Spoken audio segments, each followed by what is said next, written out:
তৃণমূলে অনিয়মই কি নিয়ম, একথা কেন বলছি? কারণ দেখছি তৃণমূলের নিয়ম করে বিভিন্ন জায়গায়, কখনো পার্টি অফিস, কখনো ওয়ার্ড অফিস, বিভিন্ন কখনো ক্লাবে দেখা যাচ্ছে কি সরকারি ত্রাণ ত্রিপল মজুদ রাখা, কন্ডোম মজুদ রাখা।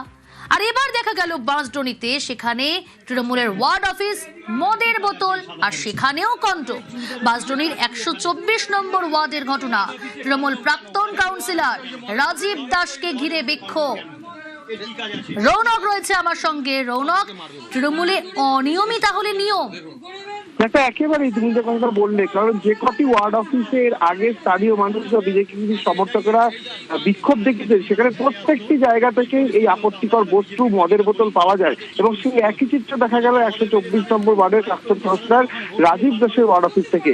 আর কি বিক্ষুব্ধ জনতা যখন সেই ওয়ার্ড অফিসের ভেতরে প্রবেশ করে, সেখান থেকে একাধিক কন্ডোমের প্যাকেট, মদের বোতল থেকে শুরু করে ত্রাণ সামগ্রী, এই জিনিসগুলো কিন্তু উদ্ধার করা হয়। এবং শুধু তাই নয়, এই কাউন্সিলর রাজীব দাস এবং তৃণমূল যারা রয়েছেন তারা কিন্তু সেখানে উপস্থিত ছিলেন।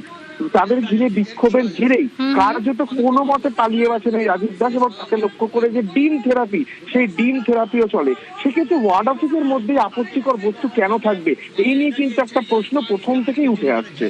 বেশ, কি পরিস্থিতি হতো, আমরা যারা বিজেপি পার্টিটা করি তাদের কি পরিস্থিতি হতো? মানে আমাদের মেরে তাদের বাইককে ওই যে সাদা খান ওখানে ভোট দিয়ে বার করে, ওই যে সাদা খান বার কর।